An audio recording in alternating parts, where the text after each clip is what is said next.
Hello again, everybody. I'm Steve. I'm an alcoholic. This video is going to be about my experience with step 12, the final step in the 12 steps of recovery. In my case, it's with Alcoholics Anonymous. Step 12 says, having had a spiritual awakening as the result of these steps, we tried to carry this message to other alcoholics and to practice these principles in all of our affairs. So again, it's a two-part step. Carry the message, practice these principles. The suggested reading. There's an entire chapter about the first half of the step, carrying this message to other alcoholics. The chapter is chapter 7 in the big book. It's called Working with Others. Kind of self-explanatory, carrying the message, trying to help other newcomers, other alcoholics in recovery. And of course, there is step 12 and the 12 and 12 as well. There's the suggested reading. I recently had an epiphany about step 12, and it occurred to me recently, within the past year, that it says, having had a spiritual awakening as the result of these steps. It doesn't say having gotten relief from alcohol as the result of these steps, or having gotten relief from drugs as a result of these steps. It says having had a spiritual awakening. And that occurred to me as really profound because the goal of the 12 steps of recovery isn't even to get relief from alcohol and drugs. The goal is to have a spiritual awakening. And the drugs and alcohol just fall by the wayside as an ancillary byproduct of having a spiritual awakening. As a matter of fact, I think it's around step 10 in the big book, we have what's called the 10th step promises, which are, it talks about alcohol like you get to a point in your journey where it just doesn't bother you anymore. You don't crave it anymore. You get what we call a position of neutrality, where you can go to a bar, you can go to a party, you can go to a liquor store, even if you want to.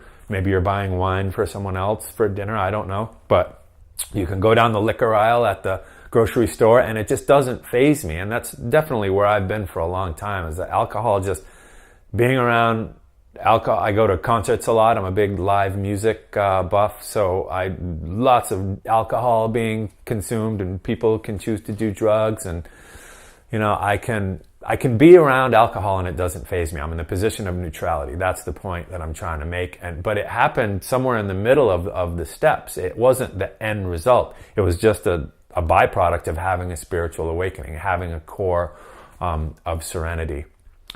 And so I found that to be kind of profound, and it makes sense to me. Now, the first half of the 12 steps tried to carry this message to other alcoholics. In my experience, that is the most profoundly rewarding and satisfying and uplifting aspect of being in this program of recovery with other people. I love the feeling of being able to share my experience, oftentimes with a newcomer, someone who might be struggling at the beginning, or they're challenged, or maybe they're trying to figure out if they're an alcoholic or not, or maybe they're intimidated by the steps, or what have you. When I'm able to share with another alcoholic the true nature of their malady, as it says in our literature, and I'm opening up and sharing my experience, saying, I've been where you're at. I've felt like you feel right now. Here's what I did about it. Here are the steps that I took. And maybe their light bulb might go on, and they might say, I think there's some hope for me, and I might try these things. That connection, that spark of one alcoholic helping another alcoholic in that way is very rewarding and uplifting. And it says in our literature, working with newcomers will be the bright spot of your life. It's hard to describe. I'm struggling for words because it makes me feel a way that only that activity can make me feel. It gives me a feeling that nothing else in this world can give me, and that kind of tells me that it's spiritual in nature, and I just love it. And it's one of the reasons, it's probably the main reason why I'm doing this video. these videos. I don't know if anyone's ever even going to see these. Maybe they won't help anyone, or maybe it'll help one person. Maybe it might help 1,000 people, or I don't know. Or it could be just fodder for heckling trolls on YouTube. I don't know, but taking the action to try to help other alcoholics is why I'm doing this. And if it helps one person stay away from a drink or a drug for one day, then it's totally worth it. And even if it doesn't, it helped me stay sober today. Helping others, it's huge. And when you get there, you'll know what I mean. And maybe you're already doing it and you know what I'm talking about. The second half of step 12 is practicing these principles in all our affairs. Now, as I alluded to at the beginning of this series of videos, there's no graduation from the 12 steps. You don't get a diploma and say, you're done. You graduated the 12 steps. You're all done doing them. That's not how it is. If you continue in a journey, on a spiritual journey of recovery, you will know that the 12 steps are an ongoing process. You know how they say there's an app for that? Well, there's a step for that. The steps are a design for living. They are a template for life.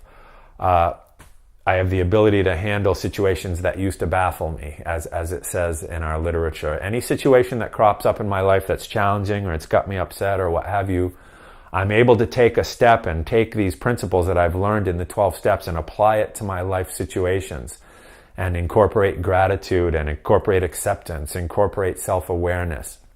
These things that we've talked to. Try to practice these principles in all my affairs. A template for living, an ongoing process. And that's the second half of what it says in this step. So another thing that my sponsor had me do at this phase when I was at step 12 was he told me that I had an obligation to learn the traditions. And the traditions are, as you can see, the 12 steps and the 12 traditions. There's 12 traditions, and I'm not going to get too into what traditions are, but a good analogy for the traditions is, as the 12 steps are to the individual, the 12 traditions are to Alcoholics Anonymous, particularly the group, a group that has meetings. And meetings are also groups. Are held by groups of alcoholics. And so any group of Alcoholics Anonymous that isn't adhering to the traditions probably isn't going to survive. And that's how one of the clues that you get that this thing is divinely inspired, because it's designed that way. Just like if steps aren't adhered to, and steps become not important, and the alcoholic doesn't adhere to the framework of the steps and the principles of the steps in his personal life, odds are he or she may go back to drinking or drugging. Similarly with the traditions, if groups don't adhere and AA doesn't adhere to the traditions of Alcoholics Anonymous, that group most likely won't survive. And as an active member of Alcoholics Anonymous, it's my obligation, if I'm going to be a member of a group and conduct any kind of group service, I should have at least a familiarity with the tradition, so that I can do my part to make sure that Alcoholics Anonymous survives going into the future. So that's my experience with step 12. Thank you very much.